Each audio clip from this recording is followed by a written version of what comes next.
L'Escale Campagnarde à Jessé aux portes d'Épinal s'apprête à fêter ses 5 ans. Ce magasin de vente directe du producteur au consommateur est un exemple du succès des circuits courts. Un succès qui voit aujourd'hui une extension des locaux. Les travaux débutés en novembre s'achèvent et la superficie a doublé. Ça marche bien, il y a des demandes, beaucoup de producteurs locaux vosgiens qui souhaitent venir mettre leurs produits et on manquait de place et on a décidé de rallonger le magasin de 200 mètres carrés.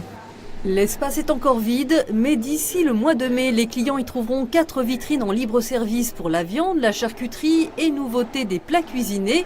De la place en plus aussi pour marquer la différence entre les produits bio et ceux de l'agriculture raisonnée. C'est le souhait des associés et gérants de l'Escale Campagnarde, qui recruteront également 10 autres producteurs vosgiens et régionaux, de quoi accroître l'offre avec parfois des produits inédits. C'est vrai que ça va aller du lait d'ânesse, enfin des cosmétiques au lait d'ânesse, toujours fabriqués dans les Vosges, à des produits transformés pour les cotères par exemple, qui se lancent à Certigny et qui vont faire du prêt à consommer, du légume prêt. De 70 clients par jour en moyenne à ses débuts, l'Escale Campagnarde est passée à une centaine, des locavores heureux. Oui, ça fait déjà longtemps que je viens, régulièrement, parce que déjà ce sont des producteurs locaux. Et puis ensuite, c'est de la bonne qualité, les prix sont très raisonnables. Parce que ce sont de beaux produits, et puis on connaît quelques producteurs. C'est pas la peine de demander des tomates au mois de janvier, il n'y en aura pas ici. Voilà, donc je trouve que ça me correspond bien. Le magasin emploie 4 salariés et 200 000 € ont été investis pour l'extension avec l'aide du département, de la région et d'un crédit participatif. Ici, l'horizon des circuits courts s'agrandit.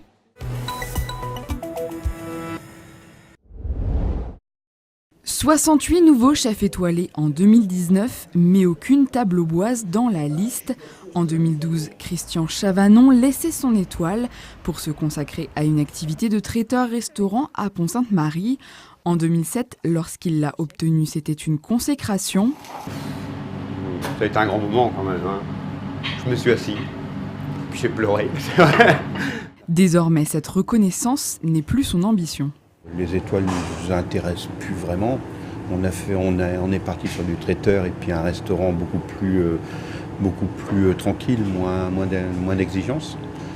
Maintenant, ce que font les autres, ils n'ont peut-être pas la qualification pour avoir les étoiles. Après, il faut s'investir beaucoup. On fait des menus simples, des menus uniques, donc on ne s'embête plus à avoir de cartes, on travaille que des produits frais. Mais on ne travaille plus beaucoup le foie gras, on ne travaille plus beaucoup le homard, on ne travaille plus beaucoup les produits que les gens recherchent quand on est dans des étoiles Michelin.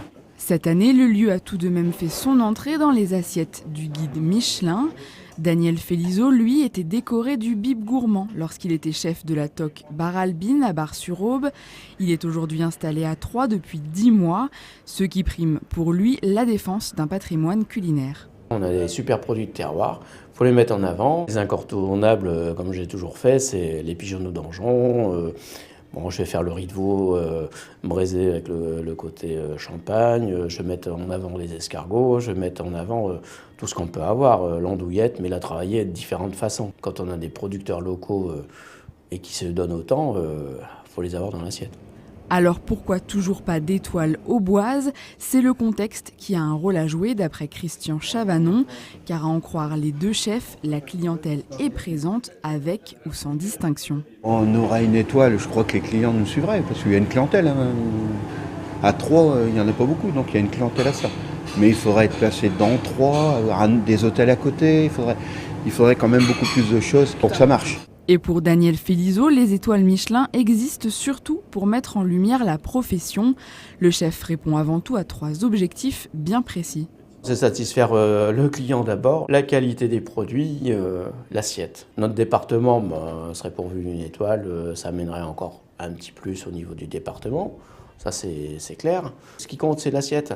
Après, les guides, tout ça, c'est un plus, c'est une valorisation de notre profession. Pour déguster des plats étoilés au Michelin, comptez près d'1 heure de route. Parmi les restaurants les plus proches, la Madeleine à Sens ou encore l'Hostellerie La Montagne à Colombey-les-Deux-Églises.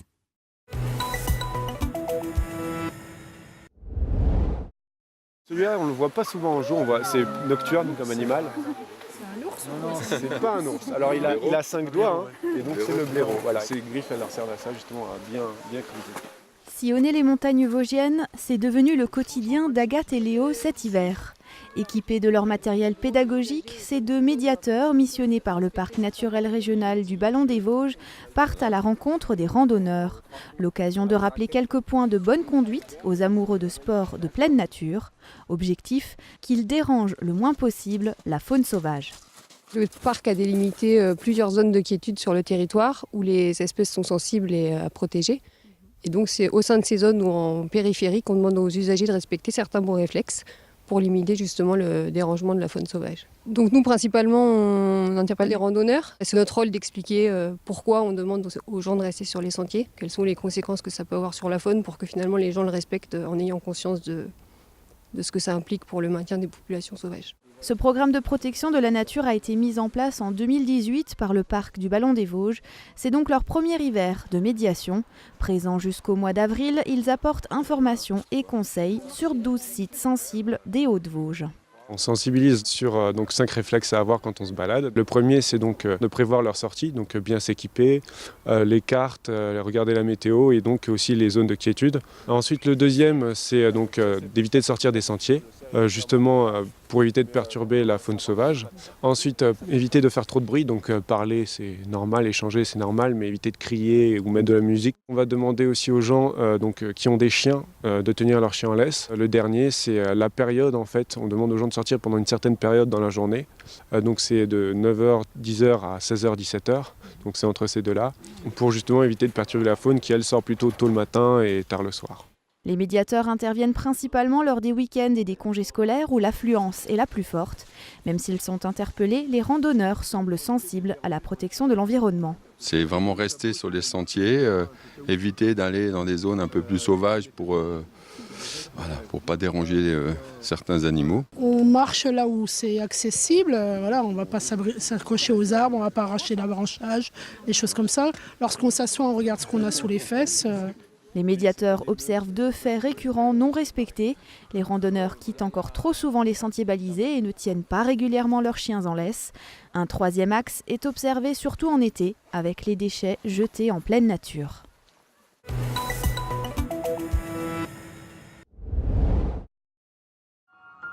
Posé sur la plaque d'acier, le rocher irrégulier répond à ce matériau lisse façonné par la main de l'homme. Une relation physique qui évoque de nombreux contrastes en termes de couleur, de forme, d'origine et de nature. Une confrontation entre l'homme et la nature, tous deux créateurs d'objets résistants. Cette collection, créée par l'artiste Lee Ufan, met en exergue un pont entre la réflexion philosophique et les arts visuels. Lee Ufan va développer un langage dans la sculpture assez particulier où il va choisir des pierres, des grosses pierres qu'on trouve à la montagne par exemple, mais quand elles sont à la montagne, on ne les regarde pas vraiment. Il les choisit, il décide de les déplacer au musée. Déjà, dans ce geste, il y a quelque chose de très particulier parce que cette pierre qu'on ne regardait pas, tout d'un coup, elle va devenir le centre de notre attention. La nouvelle exposition du Centre Pompidou-Metz résonne comme une invitation au dialogue du minimalisme. À l'image de ces œuvres monumentales qui, face à face, permettent au vide de s'exprimer grâce à ces touches de peinture frottées avec délicatesse et fermeté contre la toile. Cette exposition nous présente un artiste très singulier qui va proposer très tôt, dans les années 60, une autre définition de l'art. Il va se dire, l'art, c'en est fini du peintre qui veut montrer sa vision personnelle, ses sentiments, son ego finalement. Il veut essayer d'aller vers un art beaucoup plus universel et pour cela, il doit réduire son geste au minimum, il doit se mettre en retrait. Lui, il fait que la moitié de la création, il aime dire qu'il fait que la moitié de la création. Le reste de l'œuvre d'art sera terminé au musée ou dans l'espace où on va rencontrer l'œuvre d'art, c'est-à-dire c'est le spectateur qui termine l'œuvre d'art. Monochrome pour le dialogue, mais coloré pour la correspondance, ces collections donnent vie à l'espace et au vide. Cette exposition intitulée « Habiter le temps » ouvrira ses portes du 27 février au 30 septembre 2019 au Centre Pompidou de Metz. L'occasion de découvrir une autre définition de l'art, tout en s'ouvrant à la réflexion sur ce qui est et ce qui n'est pas.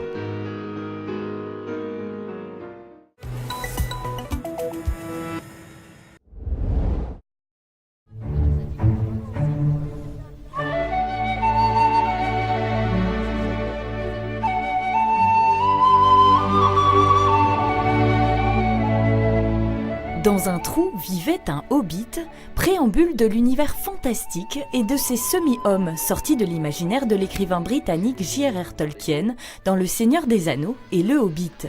Ce monde fantastique, Vincent en a fait une réalité en érigeant sa propre maison de hobbit, nichée dans les hauteurs de la Croix-aux-Mines, un rêve de gosse.